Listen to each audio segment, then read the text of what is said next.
भक्ती मुक्ती परमार्थ जे जे वांछी मनी आर्क त्वरित होय साध्यंत गुरुचरित्र ऐकता।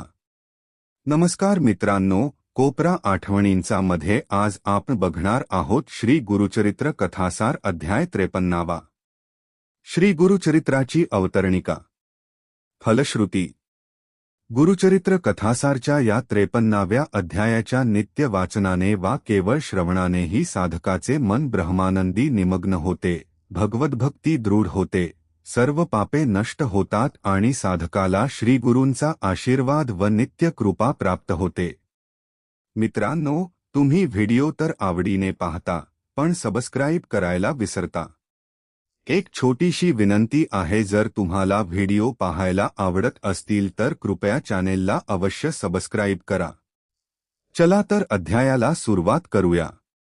श्री गुरुचरित्र कथासार अध्याय 53वा। यापुढील 52व्या अध्यायांतील ओव्यात 51व्या अध्यायांतील श्री गुरुच्या निजानंदगमनाच्या वेळेचे वर्णन जसेच्या तसे पुनः सांगितले आहे। 52 अध्यायात वर्णन केलेले हे गुरुचरित्र ऐकून नामधारकाचे मन ब्रह्मानंदात निमग्न झाले होते।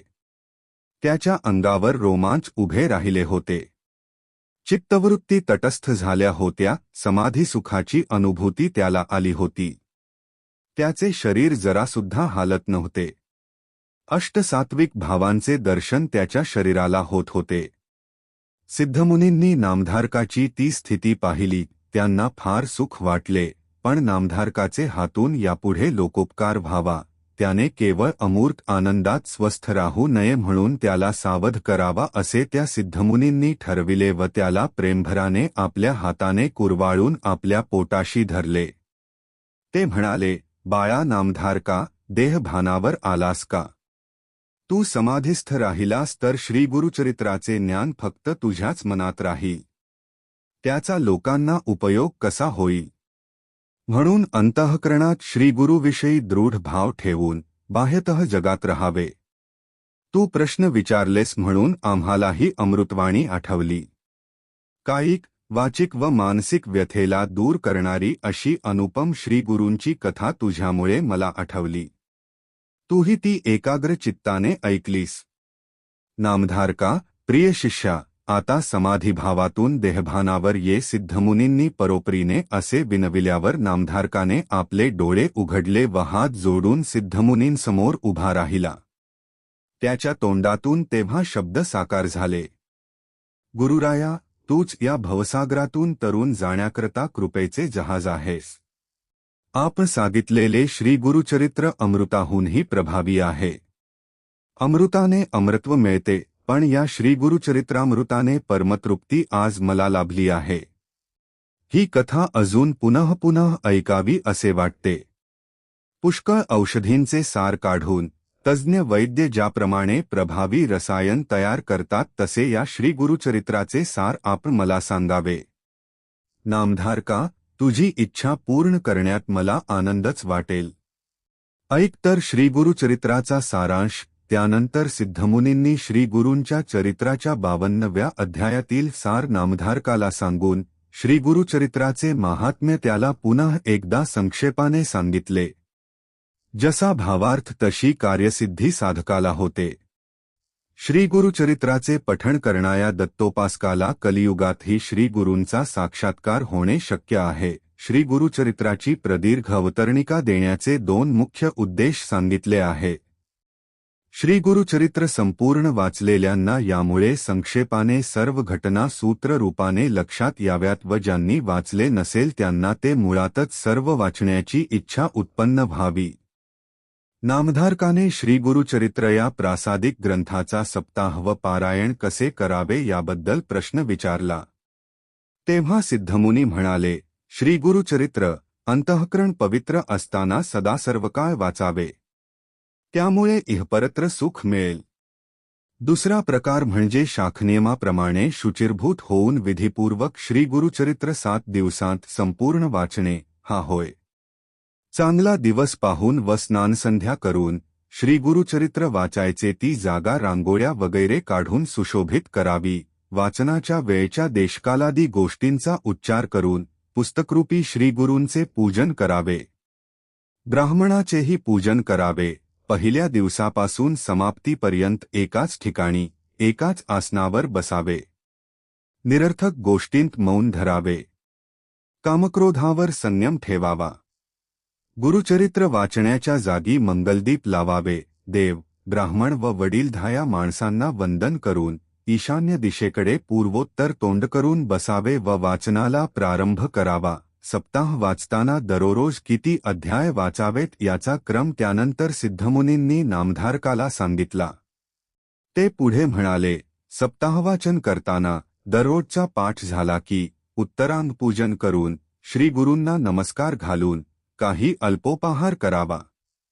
रात्री उघड्या जमिनीवर झोपावे. 7 दिवसांनी वाचन पूर्ण झाले म्हणजे ब्राह्मण सुवासिनी यांना भोजनाला आमंत्रण द्यावे व यथाशक्ती दक्षिणा देऊन त्यांना संतुष्ट करावे. असा सप्ताह वाचल्याने श्री गुरुदर्शन मनोमन होऊन भूतप्रेतादी बाधा दूर होईल व सौख्य मिळेल. श्री गुरुचरित्र सांगणारे सिद्धमुनी हे कोणी कृपाळूढ. त्यांनी नामधारकरूपी चातकाची श्री गुरुचरित्ररूपी पावसाचे पाणी पिण्याची इच्छा तृप्त केली. त्या ढगाने यथेच्छ वृष्टी केली. त्यामुळे भक्तांबरोबर इतरांचाही फायदा झाला आहे. सर्वांनाच अमृताचा लाभ झाला आहे. सिद्धमुनींसारख्या गुरूंना व नामधारकासारख्या एकनिष्ठ शिष्याला माझे सदैव वंदन असो. श्री गुरुरूप नारायण गुरुशिष्य रूपाने क्रीडा करतो व आपणच आपल्या खुणा दाखवितो.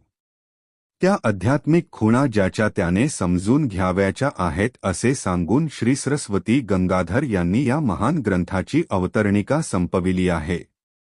एकूण 7300 ओव्यांच्या या श्री गुरुचरित्राचा हा गद्यावतार श्री दत्तगुरु, श्रीपादवल्लभ व श्री नृसिंह सरस्वती, लेखक श्री सरस्वती गंगाधर यांना भक्तिभावपूर्वक वंदन करून व त्यांचे स्मरण करून येथे समाप्त करतो.